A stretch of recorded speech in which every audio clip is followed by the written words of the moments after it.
여호와는 나의 목자시니 내게 부족함이 없으리로다. 그가 나를 푸른 풀밭에 누이시며 쉴만한 물가로 인도하시는도다. 내 영혼을 소생시키시고 자기 이름을 위하여 의의 길로 인도하시는도다. 내가 사망의 음침한 골짜기로 다닐지라도 해를 두려워하지 않는 것은 주께서 나와 함께 하심이라. 주의 지팡이와 막대기가 나를 안위하시나이다. 주께서 내 원수의 목전에서 내게 상을 차려주시고 기름을 내 머리에 부으셨으니 내 잔이 넘치나이다. 내 평생의 선하심과 인자하심이 반드시 나를 따르리니 내가 여호와의 집에 영원히 살리로다. 아멘. 기도하시겠습니다. 은혜가 많으신 하나님 아버지, 이 시간 말씀을 대하길 원합니다. 전하는 이에게는 담대함과 용기를 더하여 주시고 듣는 이에게는 지혜를 더하셔서 듣는 이나 전하는 이나 모두 주님의 연합 가운데서 은혜된 시간을 보낼 수 있도록 주님 인도하시고 지켜주시옵소서. 모든 것 주님께 맡겨드리오며 예수 그리스도의 이름으로 기도드렸습니다. 아멘. 본문 말씀은 시편 73편 28절 함께 봉독하시겠습니다. 하나님께 가까이함이 내게 복이라. 내가 주 여호와를 나의 피난처로 삼아 주의 모든 행사를 전파하리이다. 아멘. 할렐루야. 반갑습니다. 생각보다 이렇게 성도님들이 많이 모이셨네요. 저는 이렇게 가족 예배 드릴 줄 알고 그렇게 생각하고 있었는데 어떻게 코로나 사태가 터진 지 5개월이 지났죠? 5개월 동안 어떻게 잘 지내셨습니까? 앞에서 이렇게 얼굴 바라볼 때는 얼굴 좋아 보이세요. 더 좋아 보이세요. 지난 설교 저는 영상 속에서 꿈꾸는 요셉의 이야기를 통해 형통이라는 주제를 함께 교제에 나눴습니다. 기억하고 계시죠? 한 줄로 제가 요약하자면은 우리 그리스도인이 누려야 될 그 형통은 우리 일반인들이 알고 있는 만사 형통, 그냥 일상생활 가운데서 윤락한 삶을 이뤄가는 그러한 형통을 넘어서 그러한 형통을 포기하는 것이 아닙니다. 그 형통을 넘어서서 참 형통을 누려야 된다는 것이에요. 그 참 형통은 다른 곳에서 오는 것이 아니라 하나님과의 온전한 관계 속에서만이 나타나는 것입니다. 그러한 부분을 반드시 기억해 주시면 좋을 것 같습니다. 오늘도 지난주와 같은 주제입니다. 형통 두 번째 시간입니다.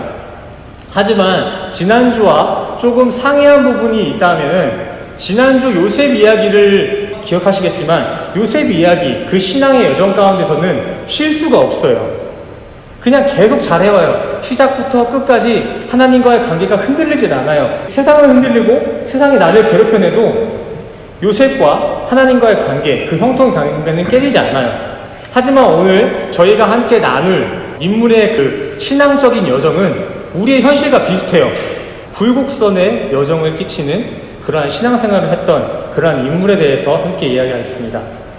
오늘 이야기의 주인공은 아삽이라는 인물입니다. 아삽. 다들 잘 아실 거예요. 아삽이라는 인물에 대해서. 하지만 성경에서는 총 4명의 아삽을 이야기하고 있어요. 총 4명의 아삽. 언어로 봤을 때는 아삽 단어의 뜻은 모으는 자라는 뜻입니다. 모으는 자 아삽, 이렇게 기억해 두셔도 좋을 것 같습니다. 이 모으는 자 아삽은 역대기 상하에 그의 여정이 잘 기록되어져 있는데 가장 대표적인 기록은 솔로몬과 다윗 시대 때 성가대장이었다는 거예요. 성경 기록에서 보면은 그는 솔로몬과 다윗 시대 때 이스라엘 사람들은 생명처럼 여기는 그 언약궤라는 게 있었어요. 법궤. 그 법궤를 지키며 그 법궤 앞에서 찬양을 하던 사람이에요. 생명과 같은 그 법궤 앞에서 법궤를 지키고 찬양하는 그러한 아삽. 또한 그뿐만이 아닙니다. 당시 이스라엘 당시에 전쟁터에 가장 전방 앞에 나가서 찬양을 외치던 사람이 아삽이었다는 것이에요. 이런 부분만 봐도 아삽이 어떠한 신앙의 영향력을 가지고 있었는지 우리는 어느 정도 알 수 있을 것입니다. 아삽을 바라봤을 때, 저 정도 성가대장의 그 지위를 가졌으면은, 어려움 없이 계속 신앙생활 잘 이어왔겠지? 라는 그런 생각을 하실 수 있어요. 하지만 이 아삽에게도 신앙의 난간에 부딪힐 때가 있었습니다. 그 난간에 부딪혀서 허덕이던 때가 바로 오늘 함께 읽어나가실, 함께 정리해 나가실 시편 73편의 내용입니다. 1절 한번 띄워주시겠어요? 1절 말씀, 하나님이 참으로 이스라엘 중 말씀이 정결한 자에게 선을 행하시나. 이 말씀이 특별하게 다가오시나요? 그 시대 당시의 배경을 생각해 보면은 정말 파격적인 메시지였을 거예요. 그 이유에 대해서 말씀드리겠습니다. 아삽이 당시 이렇게 말씀을 전하고 있었던 그 당시는 이스라엘 사람들이 선민사상으로 그 구원관을 가득 채워져 있었던 그런 시기예요.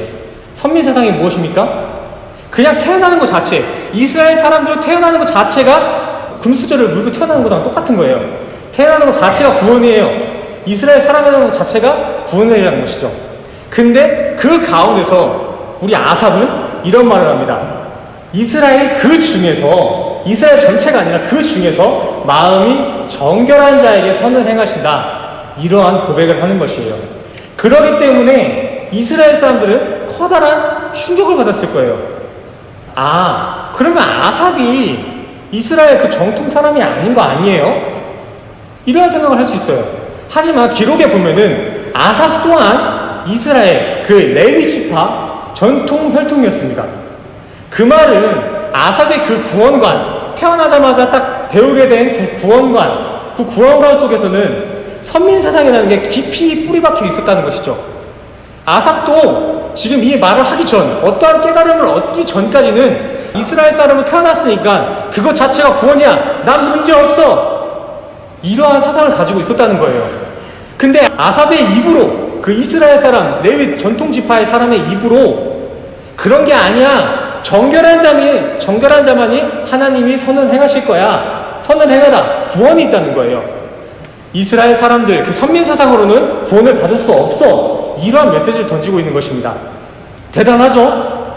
그만큼 어떠한 연유가 있을 것이라는 것입니다. 그 연유에 대해서 우리 같이 이야기 나눠보겠습니다. 아삽의 깨달음에 대해서 같이 이야기 나눠보겠습니다. 13절 같이 읽겠습니다. 시작. 내가 내 마음을 깨끗하게 하며 내 손을 씻어 무죄하다는 것이 실로 헛되도다. 나는 종일 재난을 당하며 아침마다 징벌을 받았느니라. 아멘. 제가 이렇게 말씀을 읽고 성도님들에게 말씀을 드릴 때는 저대로 그냥 그대로 읽어드리는 게 아니라 제가 의역할 거예요. 성경과 PPT를 함께 계속 보시면서 들어주시면 감사하겠습니다. 이러한 얘기입니다. 아삽은 지금 하나님, 제가 있잖아요, 저 아침이 아닙니다. 저기서 나오는 아침이 새벽이에요. 저희가 지금 드려지고 있는 그 새벽기도, 저는 새벽이면 새벽마다 날마다 이렇게 예배드리고 경건한 삶을 살아가려고 열심히 이어왔습니다. 근데 있잖아요, 주님, 저 실족할 것 같아요, 저 넘어질 것 같아요, 이런 고백을 하는 부분입니다. 왜냐하면 다음 구절, 이는 내가 악인의 형통함을 보고 오만한 자를 질시하였음이로다. 내가 새벽 예배를 나가고 매일 말씀 가운데 살아간다는 게 쉽지가 않잖아요. 내 삶 자체가 말씀이랑 계속 부딪혀요. 그래서 너무 힘든 삶이에요. 그런데도 나는 하나님께서 형통을 주실 줄 알고 그렇게 그 삶을 유지하고 있는데 그렇지가 않았어요. 그뿐만이 아니라 저기 저 오만한 자가 누구였을까요? 하나님을 없다 하는 자들입니다. 하나님을 없다 하는 자들을 제가 봤어요, 어느 날에. 근데 그 사람들 보니까 너무 형통한 거예요. 처음에는 그 사람이 미웠는데 나중에 가니까 그 악인들이 밉기보다는 부럽기까지 하더라고요. 이러한 고백을 하는 것입니다. 제가 좀 전에 악인이라는 말씀을 드렸는데 그 악인의 개념을 우리 다시 한번 잡아봅시다. 이 그림 다들 잘 아시죠? 오랜만에 보니까 되게 반갑죠. 자, 보시면 악인이란 무엇입니까? 가끔 사람들이, 성도님들이 오해하시는 게 있어요. 그럼 착한 일은 그냥 악인이니까 난 그냥 이것만 하면서 살래, 편하게 살래, 이러시는데 이것조차도 악입니다. 하지만 우리 그리스도인들이 그 악에 대해서 정확하게 파악해야 될 것은 선과 악, 그리고 또 악을 불러내는 그 마음속에 있는 원죄, 그 죄성 자체가 악이라는 것입니다. 또한 악인이라는 개념은 여기 무슨 사람 보이죠? 이게 그냥 각자의 사람이라고 생각합니다. 저 같은 경우는 이게 성은입니다. 성은이. 제가 여기 있는데 저기 하나님을 여기로 치워낸 게 아니라 선과 악의 지식, 이 두 지식으로 이 삶을 살아가는 것, 내 몸을 유지해내는 것, 그것 자체가 악인이라는 것입니다. 잘 알고 계시는 개념이지만 이러한 개념들은 계속 듣고 들어야 됩니다. 들어야 잊지 않고 삶 가운데 이겨낼 수 있는 거예요. 이러한 악의 기준을 잘 알고 다시 한번 말씀 이어가겠습니다. 위에 그 11절의 말씀처럼 너네 신이 뭘 알아? 너네 하나님이 아는 지식이 무엇이냐? 이렇게 무신론자들처럼 악인의 형태를 가진 사람들이 전부 다 아삽이 말했던 그 악인의 대상이었습니다. 다음, 그들은 죽을 때에도 고통이 없고 그 힘이 강건하며 사람들이 당하는 고난이 그들에게는 없고 사람들이 당하는 재앙도 그들에게는 없나니 그러므로 교만이 그들의 목걸이요 강포가 그들의 옷이며 살찜으로 그들의 눈이 솟아나며 그들의 소득은 마음의 소원보다 많으며. 앞에 내용에서 계속 이어지는 거예요. 아삽은 이러한 게 너무 섭섭했던 거예요. 나 이래서 넘어질 뻔했다고 하는 이야기예요. 무슨 이야기입니까? 아니 열심히 예배드린 저는 자꾸 힘들어요. 어려워요. 계속 기도를 해도 고난 속에 있어요. 근데 저 악인들 봐봐요. 쟤네들은 하나님이 없다 그래요. 하나님을 아는 게 없는 사람이라 그래요. 근데 그러한 사람들을 바라보니까 너무 잘 살다 못해, 살지다 못해 막 눈이 튀어나올 것 같다는 얘기하는 것입니다. 죽음 앞에서도 고통을 못 느끼는 것 같아요. 무슨 말일까요? 죽기 직전까지 너무 강건한 거야. 그것도 나는 탐탁치가 않은데 죽고 나서도 그 무덤이 너무 화려해. 막 저기 필리핀 무덤 보시면 아시죠? 집을 지어놓은 것처럼 그런 것처럼 회칠한 무덤, 그 회칠한 무덤이 너무 화려해. 난 그게 너무 시기가 돼서 저 넘어질 뻔했습니다. 이러한 얘기를 하는 거예요. 자, 그 2절 말씀, 이게 같은 말씀입니다. 그래서 저는 있잖아요, 지금까지 지켜왔던 그 새벽 예배 생활, 거기서 넘어질 뻔했습니다. 주님 앞에 실족할 뻔했다고요. 주님을 떠나갈 뻔하였다고 이러한 고백을 하는 아삽입니다. 그러나 이러한 아삽을 하나님께서는 놓지 않으십니다. 그 붙잡고 있던 손을 놓지 않아요. 자, 이제 분위기의 전환이 됩니다. 17절 우리 함께 읽겠습니다. 하나님의 성소에 들어갈 때에야 그들의 종말을 내가 알았나이다. 아멘. 아멘이십니까? 성소에 들어갈 때 깨달음을 얻었다는 거예요. 성소가 무엇이죠? 우리가 잘 알고 있는 그 성소입니다. 그냥 구약시대에 있었던 제사법 중에 하나? 그냥 어떤 장소에 하나? 그냥 이 교회에 오면은 그냥 성소에 들어온 거예요? 아닙니다. 이 교회라는 성소 안에 들어왔다고 끝이 아니에요. 지성소 안에 들어가야 돼요. 지성소 안에 하나님과의 은밀한 교제가 있는 곳, 하나님의 임재가 임한 그곳, 그 지성소에 임했을 때 우리는 깨달을 수 있다는 거예요. 우리도 이 점을 반드시 간과해서는 안 되는 거예요. 우리가 지금 코로나가 있지만 그것에도 불구하고 우리는 용기 내서 여기에 왔다, 이 성소에 도착했다, 이것 자체로는 우리는 깨달음이 어려울 수가 있다는 거예요. 우리는 그분이 임재함이 있는 곳, 교제가 일어나는 곳, 그곳까지 가야지만이 우리가 깨달음을 얻을 수 있다는 말입니다. 자, 다음 구절 가보겠습니다.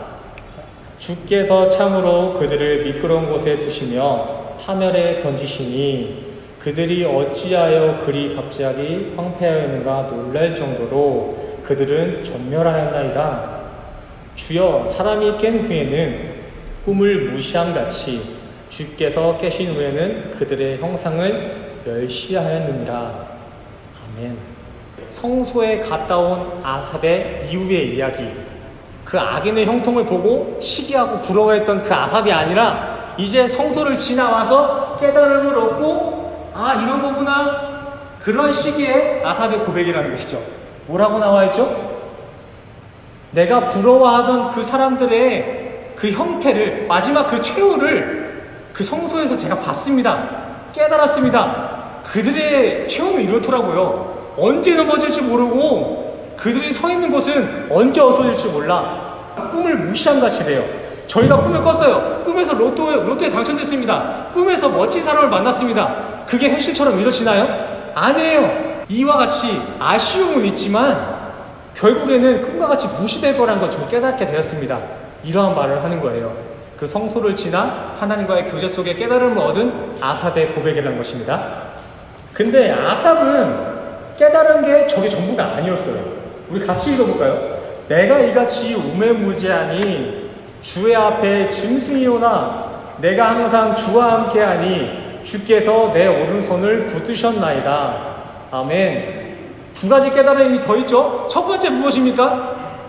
아, 나도 짐승이었구나. 아, 나도 똑같은 그 짐승이었구나. 아까 보셨죠? 제가 말씀드렸죠. 악인 형통하면서 악이 있고 선이 있는데 어쨌든 간에 여기 안에 붙잡혀 있는 게 악인이라는 거, 여기서 악인을 짐승으로 표현하고 있다는 거 기억해 줬으면 좋겠습니다. 우리 인간은 선의 기준이 될 수가 없어요. 그냥 인간에게 선이란 있을 수 없습니다. 선은 우리의 것이 아니에요. 우리는 그냥 선을 받아 먹는 것이지 우리가 선이 돼서 악들을 정죄할 수 있는 것이 아닙니다. 그러한 모습을 성소에 들어가서 깨닫게 됐다는 거예요. 아, 성소에 가서 보니까는 선이라 해서 그 악인들을, 그 악을 해가고 있는 사람들 정죄하고 있던 나조차 짐승이었구나. 남들 탓할 것도 없었어. 그리고 나는 따지고 보니까 그들의 형통의 기준과 내 형통의 기준을 똑같이 일삼고 있었구나. 이렇게 내가 우매했다. 아는 게 없다는 거예요. 어떻게 보면 어리석었다는 거예요. 아는 게 없는 짐승과 같았구나. 이러한 깨달음을 깨달았다는 구절입니다. 그리고 그 밑에 뭐라고 나와 있으니까 내가 항상 주와 함께하니 주께서 내 오른손을 붙드셨나이다. 또 밑에 구절까지 있지만 여기서 생략하겠습니다. 이 말은 무엇이냐? 한 가지 깨달음이 더 있었습니다. 내가 짐승이었다는 걸 깨달았고 그 다음에는 내가 짐승이기 때문에 주님의 은혜가 필요한 거였군요.